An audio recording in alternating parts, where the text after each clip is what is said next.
അപ്പൊ അളിയൻ കാര്യമൊന്നും അറിഞ്ഞില്ലേ? ഇല്ല. എന്നാൽ ഇനി ഞാനത് പറയാം, ആരും ഞെട്ടരുത്. അങ്ങനെ ഗണേഷ് കുമാറിനെതിരെ ഞെട്ടിക്കുന്ന വെളിപ്പെടുത്തലുമായി നടി മായാ വിശ്വനാഥ് രംഗത്ത് വന്നിരിക്കുകയാണ് സുഹൃത്തുക്കളെ.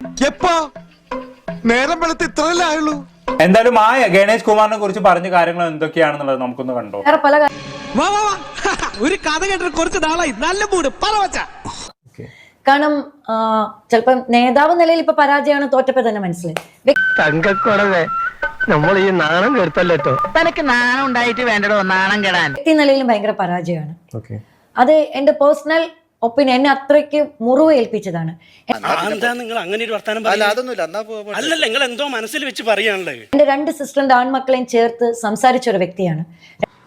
2021 അയാളുടെ ഏതൊരു ഫ്രണ്ട്, എന്റെ സിസ്റ്ററിന്റെ മോന്റെ എൻഗേജ്മെന്റിന് വന്നവനാണ് അയാൾ. അങ്ങനെ തന്നെ ഞാൻ പറയുന്നത്. അവന്റെ അമ്മയുടെ വീടിന്റെ തൊട്ടടുത്ത് തന്നെ എന്റെ വീട്, എന്നിട്ട് അവൻ എന്നോട് ഇങ്ങനെ പെരുമാറണേ. എന്റെ സിസ്റ്ററിന്റെ മോന്റെ എൻഗേജ്മെന്റിന് വന്നതിന് എന്റെ സിസ്റ്ററിന്റെ മോൻ എന്ന് പറഞ്ഞ എന്റെ മോനാണ്. നീ ഇത്തരക്കാരനാണെന്ന് ഞാൻ വിചാരിച്ചിട്ടാ. നിനക്കുള്ള അച്ഛനാങ്ങളമാര്. ഞാൻ അവനെ കയ്യിൽ വാങ്ങിച്ചത് സ്കൂളിൽ പഠിച്ചുകൊണ്ടിരിക്കുന്ന സമയത്ത്, ചേച്ചി പ്രസവിച്ച സമയത്ത് മൂത്തവനെ കയ്യിൽ വാങ്ങിച്ചവനാണ് ഞാൻ. അതൊന്നും എനിക്കറിയാൻ മേല. ഇങ്ങനെ എന്തെങ്കിലുമൊക്കെ പറയുമ്പോഴേ എന്റെ മനസ്സിനൊരു സന്തോഷം ഉണ്ടാവുള്ളൂ. ഞാൻ എന്റെ സന്തോഷം നോക്കിയാ പോരെ. അതിന്റെ ചേച്ചിയുടെ 2 ആമക്കളെ ചേർത്ത്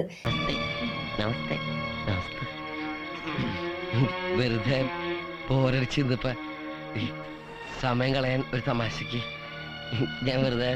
ചേച്ചിയുടെ മോന്റെ കല്യാണ ഫോട്ടോയിൽ ഇൻസ്റ്റാഗ്രാമിൽ അവരുടെ ഇടുപ്പിൽ കൈയിട്ട്, എന്റെ ചേച്ചിയുടെ മക്കളുടെ ഇടുപ്പിലല്ല നാട്ടുകാരുടെ പയ്യന്മാരുടെ ഇടിപ്പിച്ചെന്ന് എനിക്ക് കൈയിടാൻ പറ്റൂ? ചുമ്മാ ഇങ്ങനെയുണ്ടോ കള്ളന്മാര് ലോകത്ത്?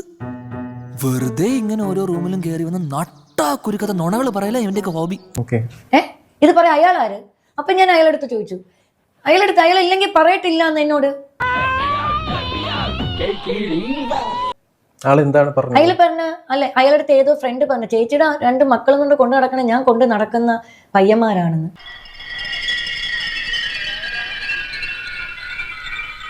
എത്ര വൃത്തിയായിട്ട് ഒരുത്തനാണ്. അന്ന് ഞാൻ ആലോചിച്ചു 2020 ഇനി ഇയാൾ ജയിക്കില്ല എന്ന്. ഇയാളെ ഞാൻ വെറുത്തു പോയതാണ്.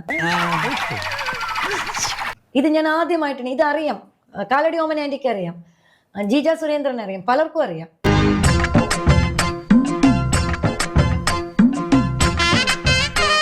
എന്റെ അച്ഛനെ അച്ഛാന്ന് അയാൾ വിളിച്ചോണ്ടിരുന്നത്. അപ്പൊ ഞാൻ പറഞ്ഞു ശരിയാണ്, നിങ്ങൾ നേരത്തെ വന്നു, എന്റെ അച്ഛനെ അറിയാം. ആ ആള് എല്ലാം അറിയാവുന്ന ആള് പറയണേ എന്റെ ചേച്ചിയുടെ 2 മക്കളെ ഞാൻ വെച്ചോണ്ടിരിക്കുകയാണെന്ന്.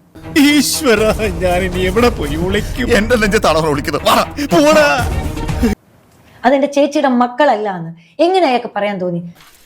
എന്നെ കഷ്ടല്ലേ, കോമൺ സെൻസ് ഇല്ലാത്തതിന്റെ കുഴപ്പേ.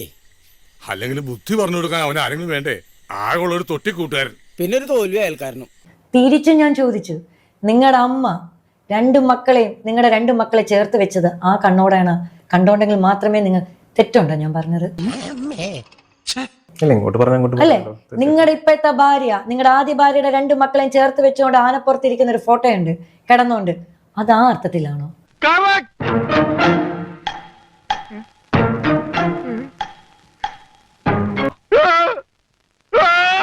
നിങ്ങളുടെ മൂത്ത ചേച്ചിയുടെ മോളുടെ തോളിൽ കൂടെ കൈയിട്ടുകൊണ്ട് നിങ്ങൾ നിൽക്കുന്ന ഫോട്ടോ, അത് നിങ്ങൾ ആ അർത്ഥത്തിലാണോ? ഞാൻ വരട്ടെ. എങ്ങോട്ട്? അല്ല, ഞാൻ പോട്ടെ. സബ്സ്ക്രൈബ് ചെയ്തിട്ടുണ്ട് പൊന്നു മോനെ.